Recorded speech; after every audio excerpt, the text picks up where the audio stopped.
राधे राधे मित्रों। कार्तिक महात्म्य 9वां अध्याय। जो पढ़ेगा सुनेगा इसे वह होगा भव से पार।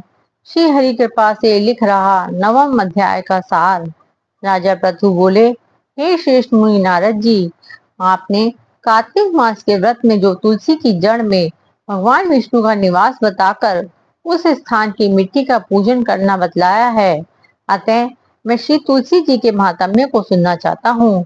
तुलसी कहाँ और कैसे उत्पन्न हुई, यह बताने की कृपा करें। नारद जी ने कहा, राजन, आप सावधान होकर तुलसी जी की महत्ता तथा उनके जन्म का प्राचीन इतिहास सुनिए। एक समय जब देवगुरु बृहस्पति और देवराज इंद्र कैलाश पर्वत पर शंकर जी का दर्शन करने गए तो भगवान शंकर ने अपने भक्त की परीक्षा ली। उन जटाधारी दिगंबर ने उनके मार्ग में अवरोध डाला। यद्यपि वह तेजस्वी, शांत, लंबी भुजा और चौड़ी छाती वाले गौर वर्ण के विशाल नेत्रों से युक्त तथा सिर पर जटाधारे वैसे ही बैठे थे, तथापि उन भगवान शंकर को न पहचान कर इंद्र ने उनका नाम धाम आदि परिचय पूछा और कहा कि शंकर जी अपने स्थान पर हैं या कहीं गए हैं। इस पर उस तपस्वी ने कुछ नहीं कहा, परंतु त्रिलोकीनाथ के ऐश्वर्य से गर्वित होकर इंद्र कब चुप रहते। उन्होंने क्रोध कर तपस्वी को घुड़क कर कहा, अरे मैं पूछता हूँ, तू उत्तर क्यों नहीं देता? मैं अभी तुझे वज्र मारता हूँ, फिर देखता हूँ तुझ दुर्मति की रक्षा कौन करता है। ऐसे क्रुद्ध हो इंद्र ने ज्यों ही उस दिगंबर को मारने के लिए हाथ में वज्र लिया, त्यों ही भगवान शंकर ने वज्र सहित इंद्र का हाथ स्तंभित कर दिया और विकराल नेत्र धारण कर भगवान शंकर ने उसे देखा।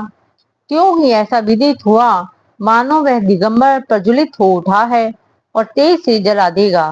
भुजाएं स्तंभित होने से इंद्र के क्रोध और दुख का अंत ना रहा, परंतु ज्यों ही बृहस्पति जी ने उस पुरुष को प्रज्वलित देखा, त्यों ही अपनी बुद्धि से उसको शंकर भगवान जानकर प्रणाम किया और दंडवत कर बहुत सी स्तुति भी की। फिर इंद्र ने भी भगवान शंकर से कहा, हे दीनानाथ, हे महादेव, आप अपना क्रोध रोककर इंद्र के अपराध को क्षमा कीजिए। बृहस्पति के वचन सुनकर महेश्वर गंभीर वाणी में बोले, मैं अपने नेत्रों से निकले हुए क्रोध को कैसे रोकूं?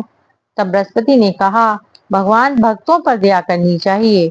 आप अपना भक्त वत्सल नाम सार्थक कीजिए। आप अपने इस तेज को कहीं और स्थापित कर इंद्र का उद्धार कीजिए। तब भगवान शंकर ने गुरु बृहस्पति से कहा, मैं तुम्हारी स्तुति से प्रसन्न हूँ, जो तुमने इंद्र को जीवन दान दिलाया है। मैं विश्वास करता हूँ कि मेरे नेत्रों की अग्नि अब इंद्र को पीड़ित नहीं करेगी। बृहस्पति से ऐसा कहकर भगवान शंकर ने अपने माथे से निकाले हुए अग्निमय तेज को अपने हाथ में लेकर क्षीर सागर में डाल दिया। फिर लीलाधारी भगवान अंतर्ध्यान हो गए। इस प्रकार जिसको जो जानने की इच्छा थी उसे जानकर इंद्र और शंकर बृहस्पति अपने स्थान को चले गए। राधे राधे मित्रों। आपने यदि अभी तक हमारा चैनल सब्सक्राइब नहीं किया है तो प्लीज आपसे रिक्वेस्ट है, चैनल को सब्सक्राइब करें और कमेंट बॉक्स में जाकर अपनी हाजिरी अवश्य लगावें।